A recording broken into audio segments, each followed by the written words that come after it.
Baik, Assalamualaikum warahmatullahi wabarakatuh. Berjumpa lagi dengan saya, Ustadz Aziz. Hari ini kita akan melanjutkan pelajaran sebelumnya.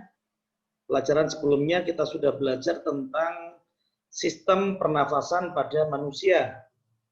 Kali ini kita akan belajar lebih lanjut, yaitu bagaimana gangguan-gangguan pernafasan yang mungkin terjadi pada manusia. Untuk itu, mari kita pelajari lebih lanjut. Gangguan-gangguan pernafasan pada manusia itu biasanya disebabkan oleh beberapa faktor, oleh 3 faktor khususnya. Yang pertama adalah faktor fisik, di mana pada organ pernafasan itu ada kelainan, ya biasanya bawaan dari lahir. Ini menyebabkan kelainan tersebut akan menyebabkan gangguan pernafasan.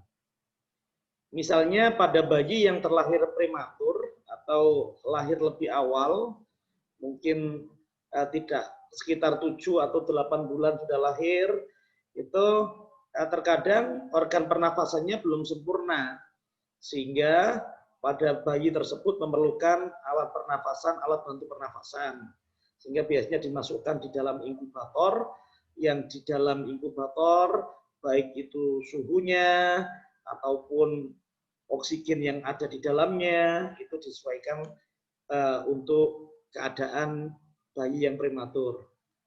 Untuk selanjutnya adalah faktor penyebab gangguan pernafasan yang lain adalah faktor penyakit. Ini bisa jadi disebabkan oleh virus, bakteri, ataupun sel-sel kanker. Misalnya influenza, asma, bronkitis, emfisema, flu burung, termasuk penyakit yang saat ini sedang mewabah, yaitu COVID-19.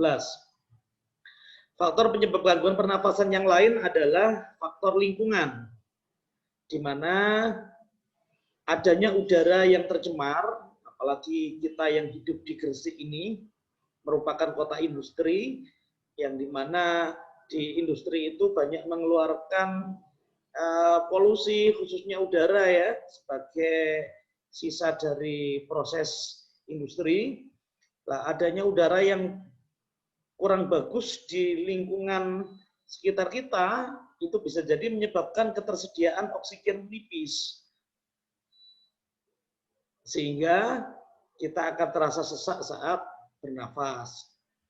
Lebih lanjut, kita akan mempelajari faktor yang kedua, yaitu penyakit-penyakit pada sistem pernafasan. Di antaranya adalah emfisema, asma, kanker paru-paru, TBC, bronkitis, flu, pneumonia, termasuk COVID-19. Mari kita pelajari satu persatu. Yang pertama, emfisema. Emfisema ini merupakan salah satu penyakit paru-paru. Biasanya dengan adanya emfisema ini, itu kena penyakit emfisema ini terjadi pembengkakan pada pembuluh darah. Ini yang kiri adalah yang normal, yang kanan ini terkena emfisema ya pada alveolus sekaligus pembuluh darah atau bronkiolus yang masuk ke dalam, yang merupakan cabang dari bronkus yang dekat dengan alveolus. Ini terjadi pembengkakan pembuluh darah termasuk pada alveolusnya. Ini biasanya diakibatkan karena paru-paru kemasukan udara kotor khususnya. Untuk selanjutnya, asma. Asma ini merupakan kelainan penyumbatan saluran pernafasan yang disebabkan oleh alergi debu ataupun rambut, bulu, ataupun perubahan cuaca.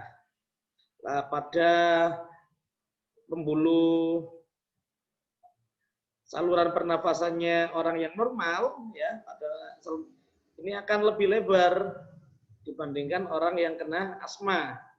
Asma ini biasanya juga dari faktor keturunan atau juga karena bisa jadi sewaktu-waktu kambuh ketika suhu lingkungan cukup rendah atau cukup dingin ya.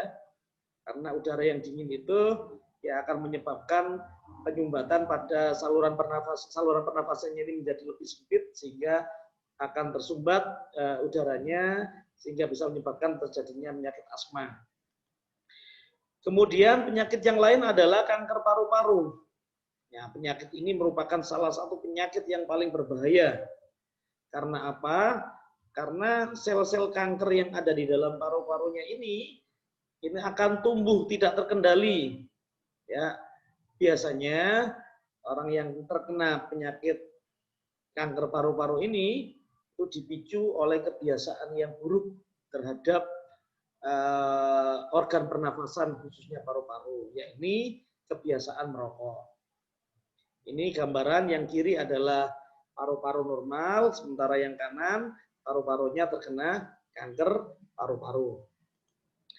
Untuk selanjutnya adalah TBC atau tuberkulosis. Ya, bisa kita amati pada gambar di samping kanan atas. Ini paru-paru orang yang kena TBC sebelah kiri dan paru-paru orang yang normal sebelah kanan. Kalau orang yang kena TBC ini biasanya terdapat bintil-bintil pada dinding alveolus. Nah, itu disebabkan adanya bakteri ya, yaitu Mycobacterium tuberculosis. Nah, jika penyakit ini tidak diobati, dibiarkan semakin lama, maka akan menyebabkan sel-sel pada paru-paru ini akan mati. Akibatnya apa? Akibatnya ya paru-paru akan kurang berfungsi dengan baik, akan menguncup dan mengecil. Sehingga dengan paru-paru yang menguncup dan mengecil tentunya akan berakibat kepada penderita TBC ini akan mudah tersengal-sengal ketika bernafas. Kemudian yang lain, penyakit yang lain adalah bronkitis. Ini merupakan gangguan pada cabang batang tenggorokan akibat infeksi. Gejalanya biasanya penderita mengalami demam. Kemudian ada lendir yang menyumbat batang tenggorokannya. Nah, ini diawali daripada bronchiolusnya ya. Pada bronchiolus, termasuk pada bronkusnya, ada sumbatan lendir ini. Akhirnya penderita jadi mengalami sesak nafas. Yang atas ini bronchiolus dalam keadaan normal, yang bawah bronchiolusnya dalam keadaan berlendir. Untuk selanjutnya adalah influenza atau flu atau pilek kata orang Jawa ya, merupakan penyakit yang disebabkan oleh virus influenza. Ini yang kanan virus influenza. Ini orang yang kena flu. Yang tengah ini virus corona ini. Penyakit ini timbul dengan gejala bersin-bersin, demam dan pilek. Penyakit selanjutnya adalah pneumonia atau yang biasa kita kenal dengan paru-paru basah. Pneumonia ini anak-anak menyebabkan peradangan pada kantong-kantong udara atau alveolus.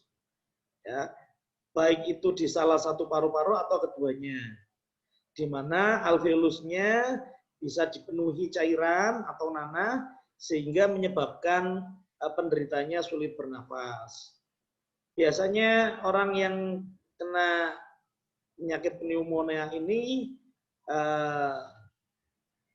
di lingkungan sekitarnya, khususnya di kamar, tembok-tembok kamarnya itu lembab, sehingga harus kita hindari.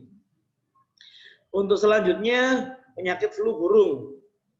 Penyakit ini disebabkan oleh virus influenza yang ditularkan oleh unggas ke manusia. Flu burung ini dapat menginfeksi manusia jika terjadi kontak langsung dengan unggas yang terinfeksi virus ini. Misalnya ke kandang unggas, atau misalnya ayamnya terkena flu burung kemudian tetap dijual dan tidak dimasak dengan sangat matang, ya bisa jadi ini akan menularkan kepada manusia. Kemudian yang saat ini sedang populer mewabah adalah COVID-19. Ini disebabkan oleh virus corona yang menyerang pada sistem pernafasan manusia. Nah, penyakit karena infeksi virus ini dinamakan COVID-19. Sebagaimana kita ketahui bersama bahwa infeksi virus corona atau COVID-19 ini pertama kali ditemukan di Wuhan ya pada akhir Desember 2019 kemarin. Nah, kemudian virus ini ternyata menular begitu cepat dan telah menyebar ke hampir semua negara termasuk Indonesia.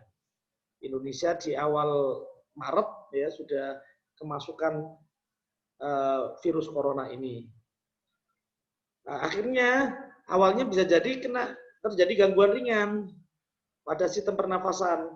Kalau antibodinya bagus dalam tubuhnya karena makanan yang cukup dengan istirahat cukup, antibodinya bagus, makanan yang dikonsumsi baik, termasuk kita menjaga betul kesehatan sistem pernafasan kita, ya insya Allah akan bisa hilang. Tapi kalau pas kondisi kurang bagus, maka akan terjadi infeksi paru-paru yang berat, bahkan terjadi kematian.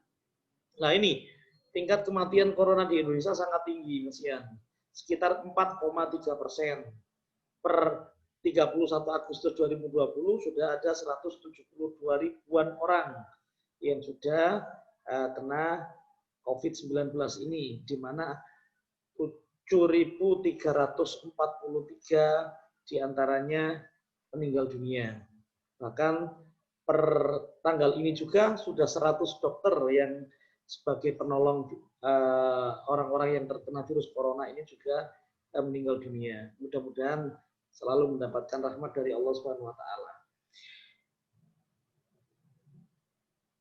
Kemudian gejala virus corona ini seperti apa sih? Nah, ini awalnya.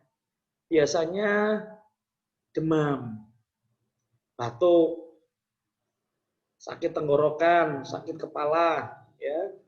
Gejala ini dapat hilang dan sembuh. Tergantung kondisi tubuh atau malah akan menjadi berat sehingga akan menyebabkan kematian. Lah, penderita dengan gejala yang berat bisa mengalami demamnya yang sangat tinggi, batuk berdahak bahkan berdarah, sesak nafas dan nyeri pada dada.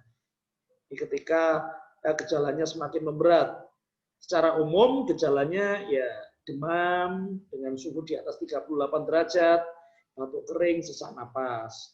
Nah, untuk menghindari itu tentunya kita bisa mencegah, salah satunya dengan cara rutin mencuci tangan, hindari berkerumun, kontak fisik dengan orang banyak, termasuk rutin gunakan masker dengan baik. Baik, itu saja mungkin ya yang bisa saya sampaikan pada pertemuan hari ini. Terima kasih atas kesempatannya. Terima kasih atas perhatiannya. Saya akhiri. Assalamualaikum warahmatullahi wabarakatuh.